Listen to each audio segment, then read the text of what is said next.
Paz do Senhor, amados, eu sou a irmã Elisa Nantes, mais uma vez estamos aqui no Departamento de Educação da Escola Bíblica Dominical da Igreja Evangélica Assembleia de Deus de Londrina, Paraná. E estamos aqui para quê? Olha só, vamos fazer a lição de encerramento desse trimestre. Que capa significativa, não? A cruz. E olha, a cruz está vazia. Amém, glória a Deus. Você vai gostar dessa lição. Essa lição é pentecostal, irmão. Glória a Deus, Ele ressuscitou. E vamos falar sobre o quê? Sobre o corpo de Cristo. Sobre eu, sobre você, juntos aí, na mesma direção. E a lição 13, que encerra, nossa, ela é muito impactante espiritualmente. Ela é intitulada O Poder de Deus na Missão da Igreja. Pare, irmão, fala sério. O poder de Deus na missão da igreja. É o poder dele que move a igreja. É o poder dele que sustenta a igreja. É o Espírito Santo que segura todas as coisas nesse mundo até que ele venha buscar a sua igreja. Então essa lição, ela de fato é uma lição que eu falo assim, nossa, vamos encerrar com chave de ouro. Chave de ouro. Por quê? Porque eu penso assim, esse mundo tá difícil? Tá difícil. Mas eu não tenho sozinha, eu não estou sozinha, eu tenho o Espírito Santo de Deus para me ajudar. Aí eu penso assim, mas nesse mundo a gente passa por injustiças. Sim, mas eu tenho o Espírito Santo para desabafar, eu posso colocar todos os meus problemas para Ele vai ser meu justo juiz nessa causa.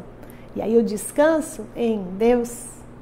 Eu posso pensar assim, mas esse mundo está sem esperança, está cada vez mais difícil, cada vez pior. Quando eu penso que está ruim, ainda dá para piorar mais um pouquinho. Sim, mas tem uma promessa que Ele virá buscar a sua igreja. Tem uma promessa que nossa casa não é aqui. Tem o Espírito Santo para que até que chegue esse dia. É aquele nosso, como diz aquele louvor, meu abrigo no deserto, né? Quando as coisas estão super difíceis no mundo profissional, no mundo pessoal e às vezes também até na igreja, pode acontecer, às vezes a gente tem algum perrengue com algum irmão, mas a gente logo conserta e chega no lugar porque nós somos de Deus, amém? Ainda assim, se a gente acha que a situação é injusta, a gente entrega para o Espírito Santo e Ele, quando nós estamos errados, Ele nos corrige, né, irmãos? Às vezes o problema somos nós. E o texto áudio dessa lição vai falar assim, em Atos, né? No capítulo 1, no versículo 8, já é um texto áudio poderoso também. Mas recebereis a virtude do Espírito Santo que há de vir sobre nós, e ser-me-eis testemunhas. Olha, nós somos testemunhas. Tanto em Jerusalém como em toda a Judéia e Samaria, e até os confins da terra. Olha, onde serão esses confins da terra? Olha aqui agora com a tecnologia, com a internet, com a possibilidade de transmissão de culto online, de podcast, de pequenos vídeos de 30 segundos aí no Instagram. Olha só, até os confins da terra nós podemos estar sendo usados por Deus, que privilégio.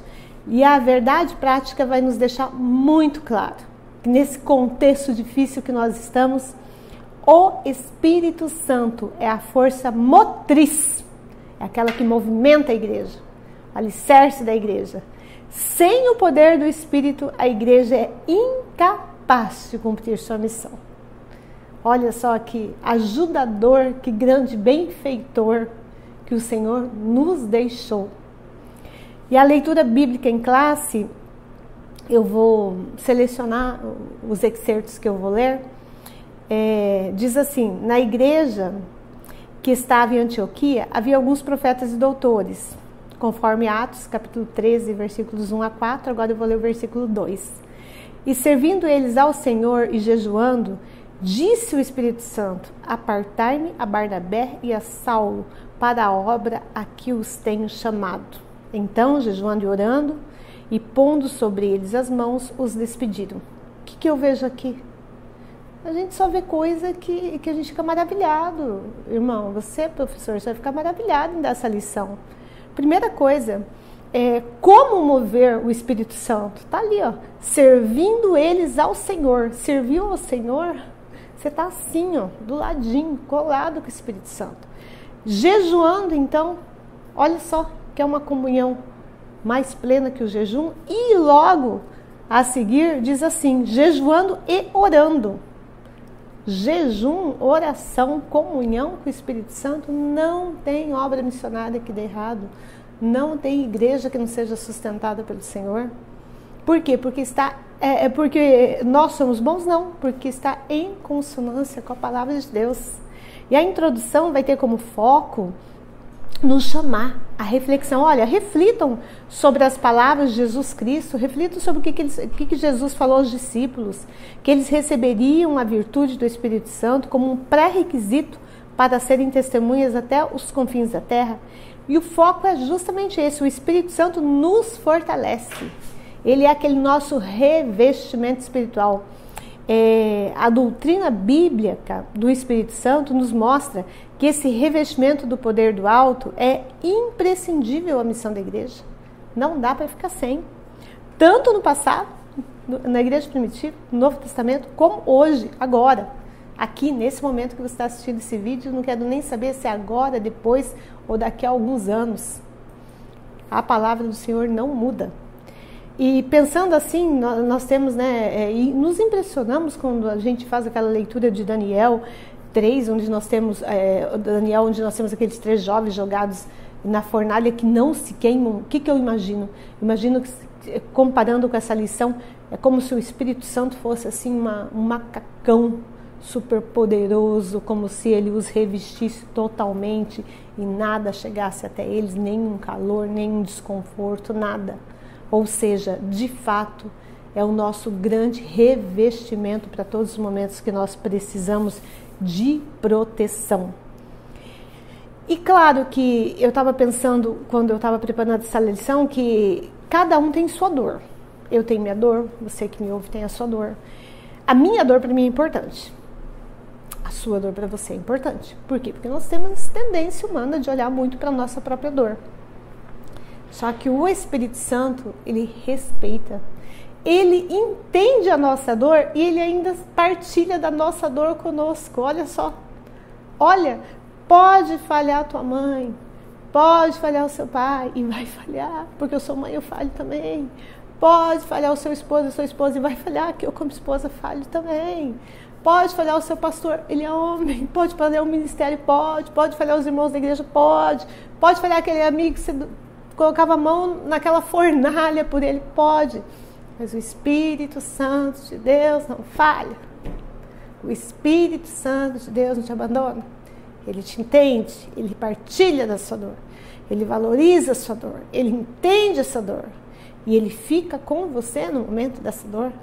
E ele ainda entra com revestimento, com o bálsamo. É aquele que teu coração está apertado, as coisas estão difíceis. Mas ele vai lá, como se ele soprasse a ferida, como se ele passasse o bálsamo do Espírito Santo para que aquela dor, a dor de perder alguém, a dor de uma injustiça, a dor de uma doença difícil, a dor de um momento difícil, mas ele está lá.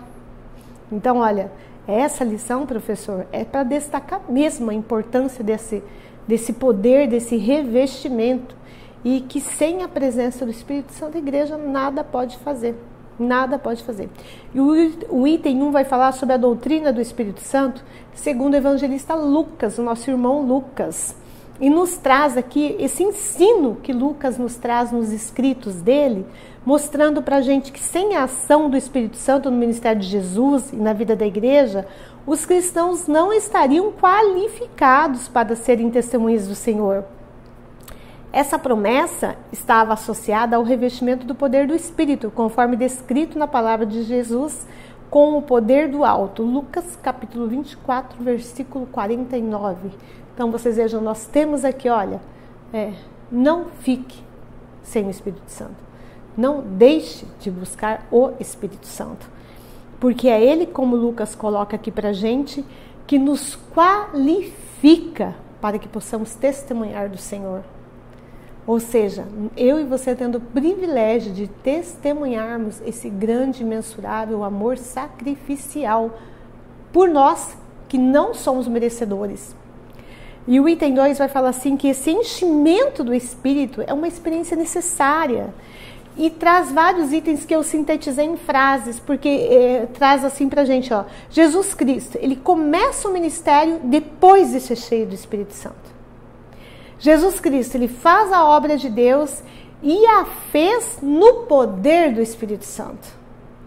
Jesus Cristo, ele foi capacitado pelo Espírito Santo. Jesus Cristo, ele dependia do Espírito Santo para exercer o ministério dele. O que nós podemos tirar disso para mim e para a tua vida? A igreja só deveria iniciar qualquer trabalho.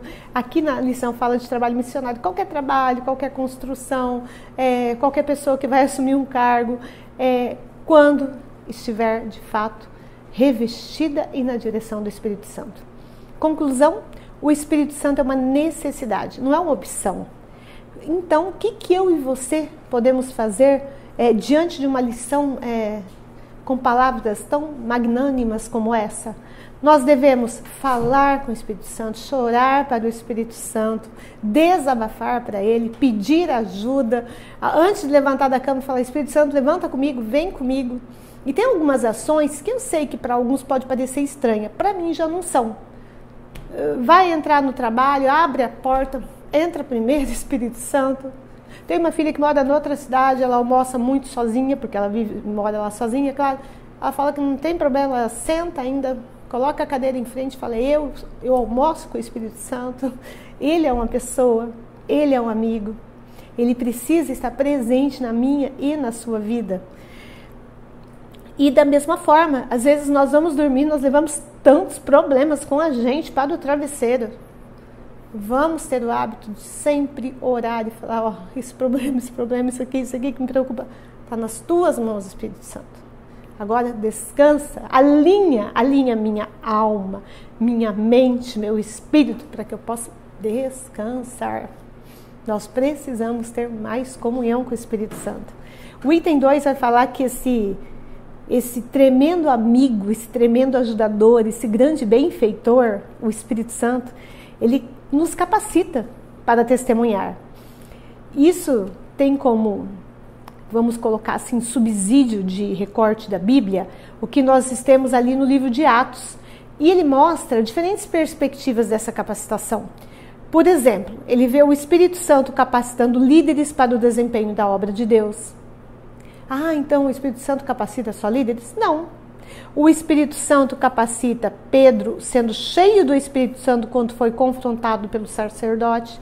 Ou seja, ele está sendo confrontado por alguém que está tirando, vamos falar assim, ele do sério. Como que ele faz para ele ter o discernimento, para ele ter a calma, para ele ter a palavra de sabedoria? Ele estava cheio do Espírito Santo. Outra dica aqui que nós não podemos perder. Onde obter sabedoria? Peça ao Espírito Santo. Dá-me sabedoria, dá-me discernimento. Muda a mim mesma, protege-me a mim de mim, para que eu fique mais parecida contigo e não comigo. Outro item que tem aqui. Vemos o apóstolo Paulo, quando é cheio do Espírito Santo, para resistir a Elimás, o mágico. Ou seja, esse Elimás representa o maligno. Como resistir ao mal? Sendo cheio do Espírito Santo. Vemos que o revestimento do Espírito Santo veio sobre toda a carne, em Atos 2,17. Ou seja, para quem é esse revestimento? É para todos. É para todos, sem exceção de pessoas. Conclusão desse item, né? O Espírito Santo nos auxilia. Como? De múltiplas formas, de múltiplas situações, de diversas maneiras, em N situações. Ele sempre nos auxilia. Como que eu vou saber que é o Espírito Santo e não é? O Espírito Santo sempre vai ser aquela voz que te encoraja, sempre vai ser aquela voz que te acalma, sempre vai ser aquela voz que vai trazer você para fazer o bem, para te lembrar da palavra de Deus, para te lembrar das coisas que você deve fazer. Quando você fizer coisa errada, vai ser aquela voz que vai te falar: olha, isso não foi legal, ó, isso não está certo, ó, vamos fazer o certo, ó, essa resposta não foi adequada. Ele é o nosso grande mentor. Essa é a voz do Espírito Santo. E o item 2 vai falar assim, que pessoas simples são capacitadas pelo Espírito. Como eu disse, é para todos, sem exceção de pessoas. É para mim, é para você, é para todos nós. Exemplo. Nos exemplos que nós vamos citar, mostra que Deus não faz acepção de pessoas. Todos nós somos usados pelo Espírito Santo de Deus. Ananias, até então um ilustre desconhecido. E ele é convocado por Deus para impor as mãos naquele que seria o maior apóstolo de todos os tempos, Paulo, conforme está em Atos, no capítulo 19, versículos 10 e 11. Outro exemplo. Temos Estevão e Filipe, que haviam sido escolhidos para servirem às mesas, fazendo sinais e prodígios. Aonde está isso? Atos, no capítulo 6, versículos 8. Conclusão, o Espírito Santo chama todos nós. E nós precisamos conversar e dialogar mais com esse grande ajudador, com esse grande benfeitor. O item 3 vai falar que o Espírito Santo capacita a igreja. Isso mesmo. E traz como exemplo para a gente o contexto literário e doutrinário de Lucas, a igreja do Novo Testamento. E aí eu resumi também em itens. A igreja ela é portadora de uma missão profética. A igreja tem um ministério profético de todos os crentes, como está em Atos 2,17. A igreja conta com testemunhos e conta com a obra do Espírito Santo. A igreja ganha, já na época de Lucas, né, ganhava a confiança e a admiração das pessoas ao seu redor e também deve continuar sendo assim hoje, vou transpor para o hoje, tá? A igreja crescia na época de Lucas, lá em Atos, e isso estava associado ao testemunho dado pelos grupos de crentes capacitados pelo Espírito Santo. Da mesma forma, a igreja também deve continuar crescendo hoje, tendo testemunho nosso, enquanto testemunhas vivas deste amor de Deus junto à comunidade. E a igreja também, ela é uma testemunha da capacitação do Espírito Santo na minha e na tua vida. Conclusão, o Espírito Santo capacita, ele cuida, ele protege e ele fortalece a igreja. E o último item vai falar que o Espírito Santo ele é uma fonte geradora de missões. Olha, vai falar para mim, não, eu sou crente. Amém, glória a Deus, irmão, aleluia. Ah, eu sou da igreja tal, glória a Deus, aleluia. Ah, mas eu não invisto em missão. Ah, mas eu acho que missão não é prioridade. O quê? O Espírito Santo é missionário por excelência. Se ele está em mim, com certeza, se ele é missionário, eu sou também. Estamos juntos. O envio de missionário, conforme consta no capítulo 13 do livro de Atos, o Espírito Santo está ali, motivando, preparando, separando missionários. E traz como exemplo o envio dos primeiros missionários na igreja de Antioquia. Traz como exemplo uma participação ativa do Espírito Santo nesse envio. O cuidado do Espírito Santo para quando a pessoa está onde está, ou seja, não é enviar e largar, é enviar e cuidar, é preparar, ouvir o Espírito Santo enviar, cuidar e o nome de Deus ser glorificado. O Espírito Santo direcionando também o comissionamento de Paulo e Barnabé para a primeira viagem missionária. Lucas mostrando que por intermédio dos dons do Espírito, os dois obreiros foram separados para uma grande obra de maneira clara e audível. Conclusão deste item. O Espírito Santo é a fonte geradora de missões, pois ele é quem vocaciona, envia, cuida e é um missionário por excelência. Logo, se ele está em mim, tudo isso se aplica a mim e a você também, com certeza. E o último item, que vai ser o item número 3, vai falar sobre a estratégia missionária. Ou seja, falou do Novo Testamento e agora vai fazer um salto para o hoje. E presta atenção aqui, professor, que aqui tem coisas importantes para nós explorarmos com os alunos. Quer ver? Ó? Onde que a gente vive? É o que fala no item 3. Num mundo multicultural, múltiplas culturas. Logo, nós precisamos o quê? De múltiplos métodos. Nós precisamos deixar o Espírito Santo nos agir em cada cultura, sem julgar dessa cultura, da forma que ele quiser, como ele bem quiser.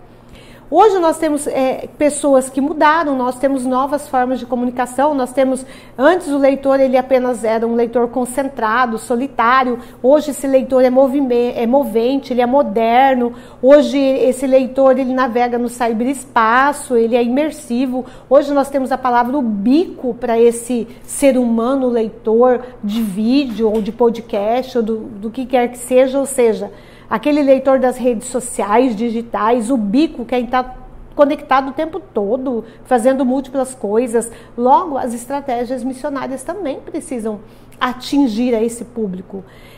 Como? Preparando, mostrando a questão plurimulticultural, mostrando as diferenças de raças e etnias, respeitando essas culturas e, principalmente, preparando, enviando, cuidando e testificando o que acontece com esses missionários, o que acontece com essas experiências para a glória de Deus. E da mesma forma que nós temos aqui o Espírito Santo falando para enviar fulano, Paulo e Bernabé, tal, que eles podiam ter adotado a estratégia errada se não tivessem me ouvido, nós também temos que ser sensíveis à igreja, diferentemente de uma organização do mundo secular. Ela não deve, e se alguém faz, assim terá que responder para o Senhor, investir em alguém para missionar isso, aquilo por afinidade, por amizade, por qualquer coisa assim, não. Tem que ser direção do Espírito Santo de Deus. É o Espírito Santo que conhece o coração do homem, é o Espírito Santo que mostra quem deve estar aonde, fazendo o quê. A igreja é do Senhor, a igreja não é minha, a igreja não é sua, a igreja não é de ninguém, ela é do Senhor. Logo, o dono dessa igreja, o Senhor dessa igreja, se manifesta através do próprio Espírito Santo de Deus. Conclusão: não basta só o desejo de fazer missões, é preciso buscar orientação do Espírito Santo a respeito de como que isso deve ser feito. Nós estamos aí na época das pluriculturas, das missões transculturais. E ninguém melhor que o Espírito Santo para nos orientar. A Igreja de Cristo precisa ser comprometida cada vez mais com missões. Assim, encerramos essa lição, esse trimestre, com uma lição maravilhosa, mostrando que o Pentecostes faz toda a diferença no cumprimento da vocação missionária da igreja. Sem a ação do Espírito Santo, a igreja local está desabilitada para cumprir a sua missão. O Espírito Santo é a força motriz do corpo de Cristo em sua dimensão social, e sem ele, sem o Espírito Santo, a igreja não vai a lugar nenhum. Deixo pra gente as palavras do irmão Paulo, 2 Timóteo 4:7. Combati o bom combate, terminei a corrida e guardei a fé. E que o Espírito Santo cada vez mais, professor, cada vez mais professora, você que me ouve, cada vez mais ele nos capacite e ele nos ensine a ouvir, compreender e obedecer a sua voz. Qual é o melhor plano? O melhor plano, o melhor projeto, o maior e melhor sucesso é aquele que é desenhado e referendado pelo Espírito Santo de Deus. Que Deus abençoe imensuravelmente a cada um de vocês. Até o nosso próximo encontro.